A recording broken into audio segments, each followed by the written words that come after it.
Champions trophy విజేత భారత్ ఫైనల్లో New Zealand పై ఘన విజయం. దేశవ్యాప్తంగా అభిమానుల సంబరాలు. టీమిండియాకి రాష్ట్రపతి ప్రధాని అభినందనలు. అద్భుతంగా ఆడారంటూ మోదీ కితాబు. ప్రశంసలతో ముంచెత్తిన సినీ రాజకీయ ప్రముఖులు. ఎమ్మెల్సీ నామినేషన్లకు నేటితో ముగియనున్న గడువు. కాంగ్రెస్ అభ్యర్థులుగా అద్దంకి, శంకర్ నాయక్, విజయశాంతి అధికారికంగా ప్రకటించిన అధిష్టానం. 20 ఏళ్ల ప్రజా జీవితానికి గౌరవం దక్కింది. ఇది ఒక బహుమతిగా భావిస్తున్న కాంగ్రెస్ పెద్దలకు ధన్యవాదాలు చెప్పిన అద్దంకి. సిపిఐ ఎమ్మెల్సీ అభ్యర్థి ఖరారు. నెల్లికంటి సత్యం పేరు ప్రకటించిన సిపిఐ. రాష్ట్ర కార్యవర్గ భేటీలో నిర్ణయం. బీఆర్ఎస్ ఎమ్మెల్సీ అభ్యర్థిగా దాసోజీ శ్రవణ్ రెండో అభ్యర్థిని నిలబెడతారంటూ ప్రచారం. నామినేషన్లకు చివరి రోజు కావడంతో ఉత్కంఠ.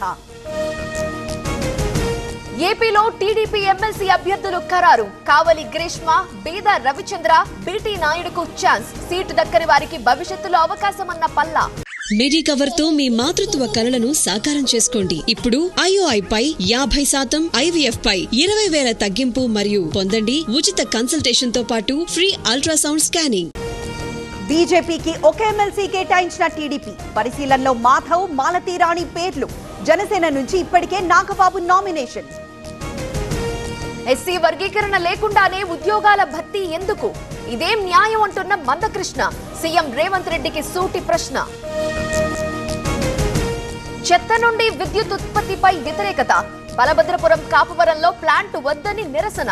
ప్రజల ప్రాణాలతో చెలగాటమాడొద్దన్న ఎమ్మెల్యే నల్లమిల్లి. చేనేత కార్మికుల రుణమాఫీకి గ్రీన్ సిగ్నల్. 33 కోట్ల ప్రాథమిక అనుమతులు మంజూరు. 1,00,000 వరకు రుణాలు మాఫీ చేయనున్న ప్రభుత్వం. రేపు బీఆర్ఎస్ ఎల్పీ సమావేశం. తెలంగాణ భవన్లో కేసీఆర్ అధ్యక్షతన భేటీ. బడ్జెట్ సమావేశాల్లో వ్యూహాలపై చర్చ. జనసేన నుంచి వరపుల తమ్మయ్య సస్పెండ్. మహిళా డాక్టర్ తో అనుచిత ప్రవర్తనపై చర్యలు. ప్రతిపాడు నియోజకవర్గ ఇన్ఛార్జ్ గా ఉన్న తమ్మయ్య. అర్ధరాత్రి గాంధీ భవన్ ముందు హై డ్రామా. మెరుపు ధర్నాకి దిగిన ముస్లిం కార్యకర్తలు. ఎమ్మెల్సీ సీట్లలో ప్రాధాన్యత ఏదని ప్రశ్న. ఇంద్రకరణ్ రెడ్డి ప్రస్తుతం ఏ పార్టీలో ఉన్నారు? సీఎంతో మాట్లాడి ఫ్యాక్టరీ ఏర్పాటు చేయొచ్చు కదా. బీజేపీ ఎమ్మెల్యే ఏలేటి మహేశ్వర్ రెడ్డి ప్రశ్నలు. పరేడ్ గ్రౌండ్ సాక్షిగా సీఎం అబద్ధాలు చెప్పారు. మహిళలకు రుణాలపై శ్వేతపత్రం విడుదల చేయాలి. 21,000 కోట్లు ఎక్కడిచ్చారో చెప్పాలన్న హరీష్. కులగణన సర్వేని తప్పుల తడక అంటున్నారు. బలహీన వర్గాల గొంతు నులిమే ప్రయత్నం ఇది. బీఆర్ఎస్ బీజేపీ కుట్రల్ని బీసీలు తిప్పికొట్టాలన్న రేవంత్. తూర్పు గోదావరిలో విచ్చలవిడిగా క్రికెట్ బెట్టింగ్. రాజానగరంలో 12 మంది అరెస్ట్. నాన్ లోకల్స్ గా గుర్తించిన పోలీసులు.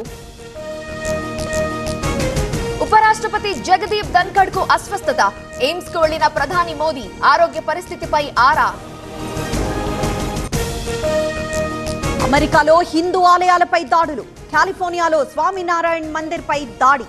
బాధ్యులపై చర్యలు తీసుకోవాలన్న భారత్.